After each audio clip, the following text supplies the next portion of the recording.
Okay, greetings everybody. Today this video is about things that living in New York City has taught me, what New York City has taught me about men. Okay, in the Divesting from Men series. Okay, let's see. Number one, basically, all straight men for the most part are socialized, like, by and large, like, men are socialized to be predators, okay? Like, most men are predatory in some way with how they stare at women, how they look at women, how they see women, how they stare at me in public, like, everywhere that I go. So it's just, most men, most men are on, like, the predator spectrum, okay? That's number one. Number two, and I did a whole video on this, but most men are not generous. I made a whole video on that recently. Either financially or otherwise, the vast majority of men are not generous. They're not socialized to be generous under this patriarchal structure that is what is currently, unfortunately. Point number three. Most straight cisgender men see us as basically walking vaginas, okay? Like, that's right? Whole pussy, booty, mouth, whatever. Like, that's really how they see most women. If you're a pretty privileged girl, especially if you have, like, nice body privilege, like, that's obviously increased. Ooh, okay. Point number four. Most men are not romantic. Okay? Like, most men are not romantic. I was also thinking about maybe doing a separate video on this, but yeah, I've actually, if you look at the history, romantic love as a concept actually was developed, I believe, in 18th century France, because most working class and low class men did not have access to women. Okay? So remember that. The concept of romantic, because marriage for most of human history had nothing to do with love. It was about political arrangements, in money, really. Most men are not really, like, they don't have a desire to really be romantic. The vast majority of them. Point number five. The vast majority of men are not really interested in marriage. Kind of like the fourth point, in that, like, like, most men, a lot of men don't even really think that way until they get to their 40s or 50s. Okay? And that's the thing, too, because I think even Shara7 had said, like, in some of her videos, like, a lot of men, it's not until, like, their junk stops working so they decide that they want to, quote unquote, settle down and get married. Okay? Though that's another thing. Next point. A lot of men will cheat because they have the opportunity to cheat. Okay? I've experienced this several times. I've mentioned this in earlier videos.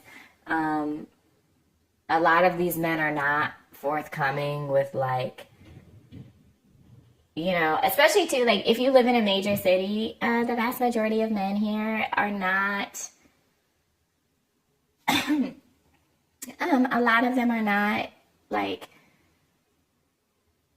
they're not even trying to be in any sort of, like, committed relationship. So just period. So, like, a lot of them are not forthcoming with, like, other people that they're seeing, etc. So that's another thing that the city has taught me about men. Most men will cheat on opportunity, regardless of whether they're in a relationship or not. Point number 7. And I already knew this statistically, but most men watch porn. Um, Honestly, it's for a lot of them, it's kind of like fried their brains to a certain extent. Um, you know, because we know how unrealistic porn is anyway. But like, it's so that's another thing. The next point I had is that most men have some type of like unhealthy habits. So either dietary, drugs, alcohol, smoking cigarettes. Um, I'm really not. I prefer to not really deal with any of it. So, the amount of men that's like smoke pot, especially black men. A lot of black men. Okay, so I'm debating on whether I should make another video on this, but like the men that hit on me the most are usually like unambiguous dark skinned black men. There's also a lot of unambiguous black men who are from foreign countries here because I'm in New York. So there's a lot of African men, a lot of Senegalese men, one or two Nigerian men. I've heard so many bad things about Nigerian men. And that's the thing too, because like I don't want to. So the men of all ethnicities and nationalities deserve to get all of the smoke because they're responsible for femicide. They're like men are like men of all like they deserve to get all the smoke. Okay, so that's number one.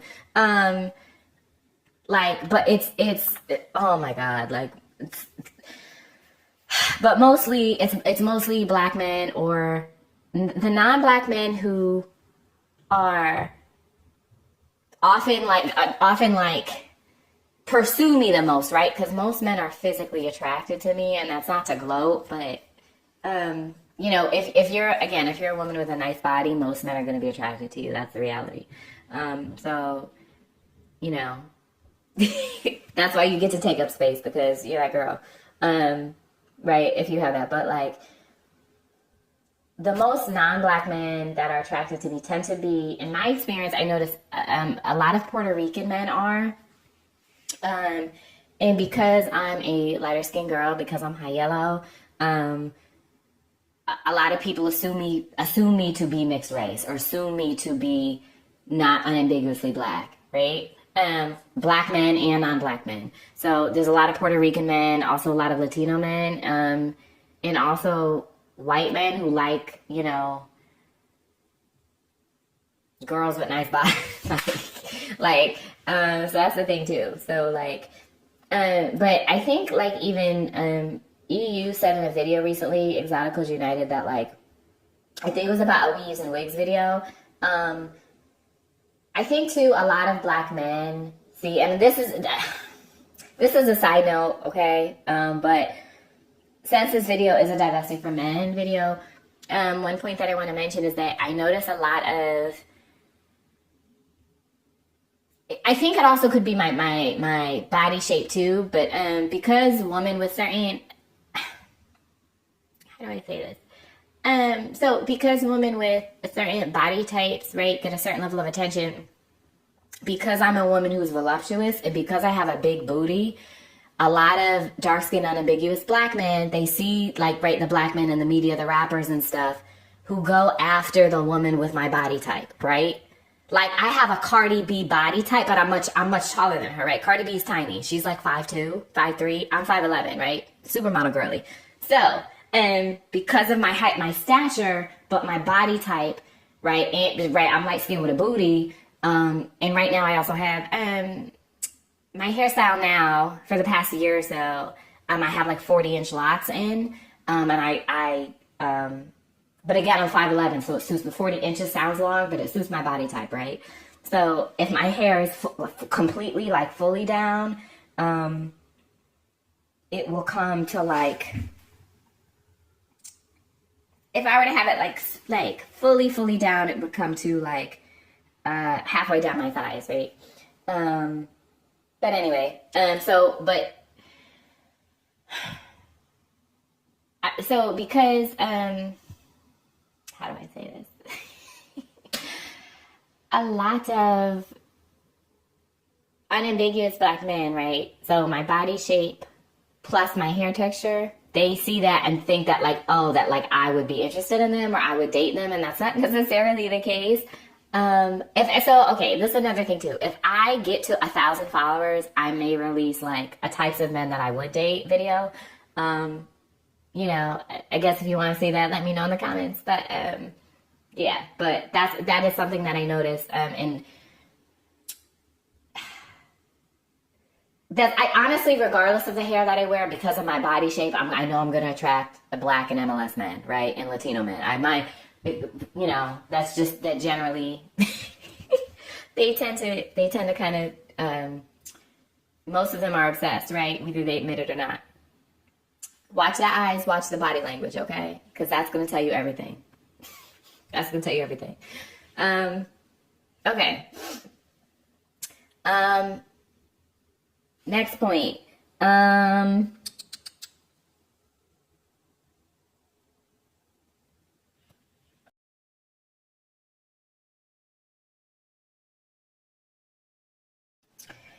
Next point.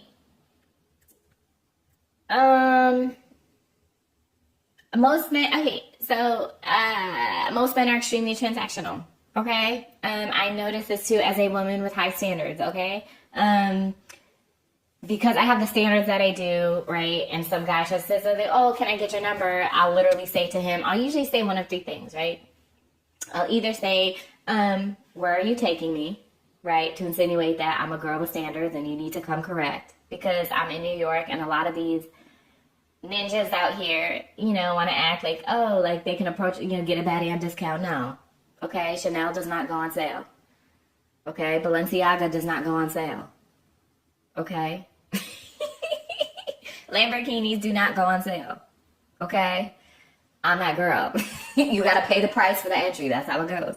So, a pattern that I noticed and from a lot of these men is if I mention like, oh, I only date guys who are generous. Where are you gonna take me? Are you gonna send me money? How much are you gonna send me? They'll respond with something like,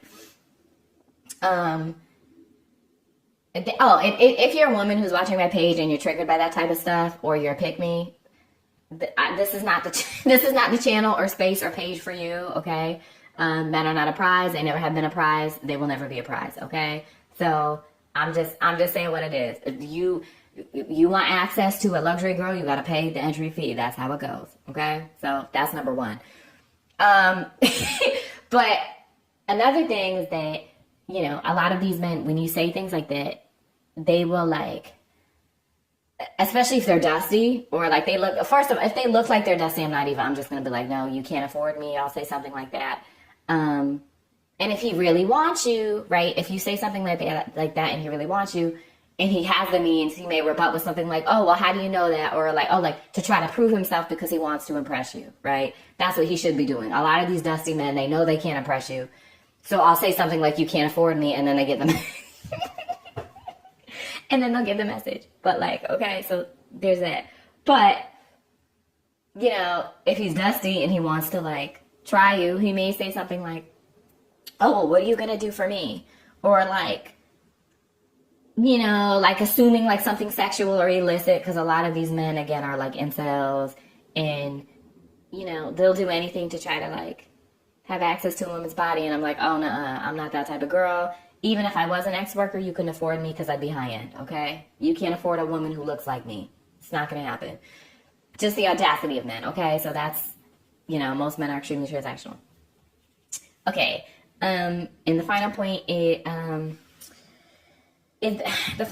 is essentially that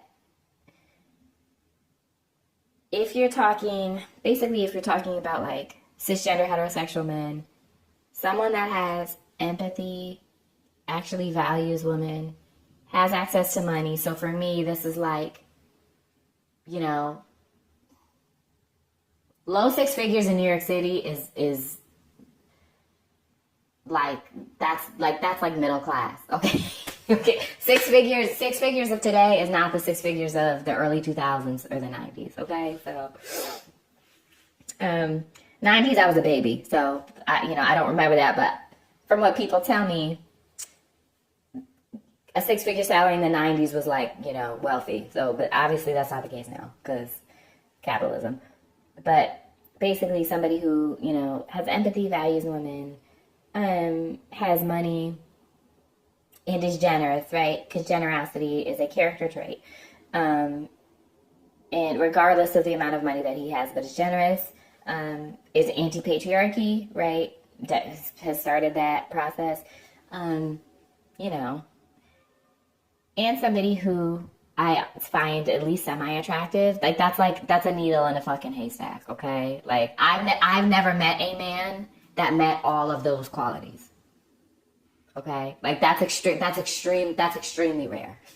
It's extremely rare. So, you know, that's why I said I love myself. I want to give myself and the life that I want, which is why I'm pursuing my education and I'm going to be applying to grad school, et cetera, et cetera. So, all right, love yourself, protect yourself, and